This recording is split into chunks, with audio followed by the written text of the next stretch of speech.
Is this you? Do you suffer with the complexities of making a sandwich?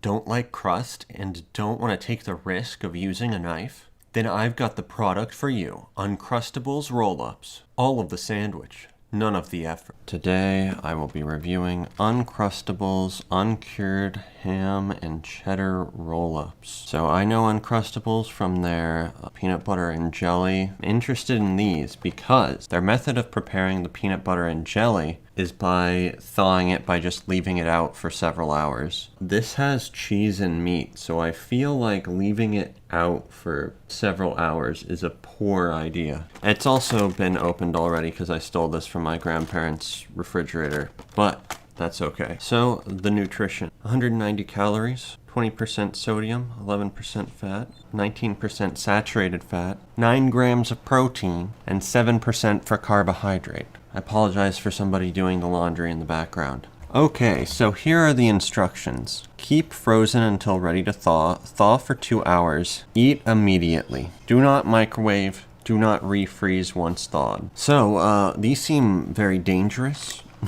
Eat immediately, eh? Also 2 hours. Very annoying. I, being the intelligent boyo that I am, had these out, which is it out of the box, for 2 hours now. I think it was around 2 hours. I wasn't checking, so maybe I die from this, but that would be unfortunate. Hopefully not. So this is what they actually look like. There's a ton of excess plastic here. They look decently sized and everything. I'm gonna go put this back in the freezer. Okay, I have returned from the freezer. Of course, I showed these before. Let's open it. Okay, now we've got them in their little container here. These are still quite cold, even though it's been 2 hours, I think. I don't know. Yeah, so this is what they look like. Looks like it's got a layer of breading that looks kind of tortilla-ish, followed by cheese and then some ham. Dude, I don't know. Is this like a fruit roll-up where you're supposed to unroll it? Based on the fact that when I tried to unroll it, it did this thing where it does not want to unroll. I'm going to say no. So I'm going to just eat it like this. It's still a little chilly, so I assume it's safe.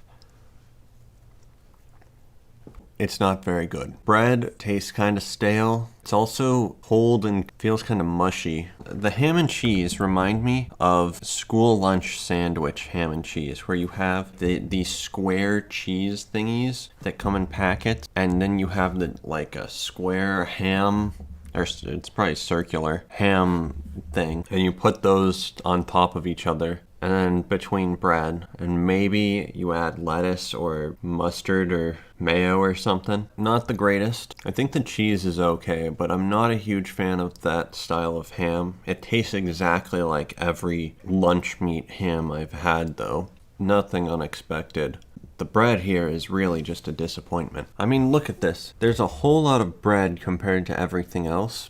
Unless there's like these little white lines that maybe you might be able to see, and I don't know what those actually are. I'm not sure what the white stuff is. It might actually be some ingredient. I think it's some other ingredient. I think it might be maybe a cheese or maybe mayo or something. Anyway, there's a lot of bread to everything else in these. There's a whole lot of bread, and the bread is, I know I've had this type of bread before, but it's kind of like a thick tortilla that's kind of damp and mushy. It's definitely not high on my list of breads. Man, the other thing is, after 2 hours, these are still kind of cold and damp. These really are like the snackified version of a really basic school lunch, where you've got like your ice packs, and you've got a little Tupperware container that's got a slice of bread, a slice of lunch meat ham, slice of cheese, and then another slice of bread. And when you open it up, it's all cold and kind of damp because of the ice packs. And that's your school lunch. This is just like that embodied in a small roll-up. I'm gonna actually try to unroll this. Oh, this is actually unrolling this time. Okay, so first off, the white stuff is something, it might be butter. There's not very much of it. Maybe you can sort of see it. There's not very much of it. Let's unroll the entire thing. Oh no, it's dropping on me. This was not meant to be unrolled. But yeah, don't unroll this. This is a disaster. It's dropping stuff. Okay, now the ham and some cheese has been disconnected. Yeah, it's not great. Also, this one, I don't know if you could see it compared to the other ones. It's got a lot more inside, so the amount of cheese and ham really varies a lot from roll up to roll up. Alright, so what do I give this? I'm gonna give it a 4 out of 10. It's not my favorite. I don't think it's very good. I don't really like lunch meat ham. And I don't like the whatever this bread is called. But the cheese is fine. It's easy to make, although you've got to be smart about it and plan 2 hours ahead, which is arguably more difficult than making a more involved microwave meal. And it's just kind of the embodiment of a mediocre school lunch. There's nothing like gagalicious about it, but it's just nostalgic for something that I wasn't really a fan of, so 4 out of 10. It's the embodiment of a mediocre school lunch sandwich. Thank you for watching. See ya.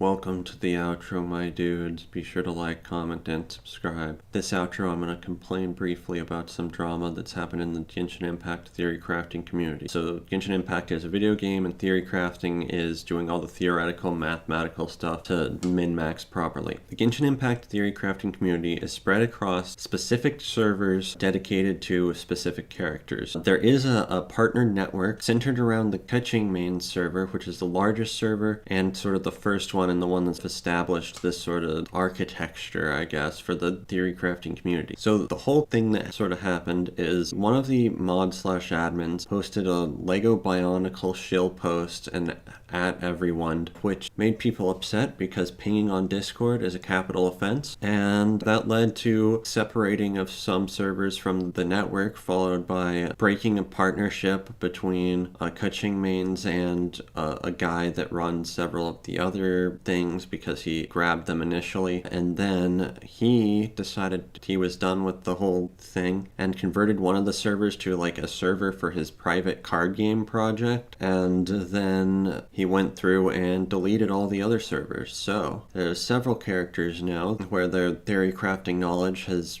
been deleted, sort of, except a lot of it was stored on Google Docs that were accessed through links on the server. Anyway, the core of the issue is, why is there so much drama in stupid theory crafting community? And also, why on earth is theory crafting centered around a bunch of separate Discord servers and not like a central hub? I just want to go to the hub, go to like a FAQ, click on a character, brings me to all the stuff on that character. I don't want to have to go do what you currently do, which is join one of the servers, go to the partnered list, see if they have the server for the character you want listed. Go there, try to figure out where they've got their FAQ or Google Docs, find that, and then from there you can figure out what the best gear is for the character and how you're best supposed to use them, and all the intricacies of how the inner mechanics work. It's a huge pain.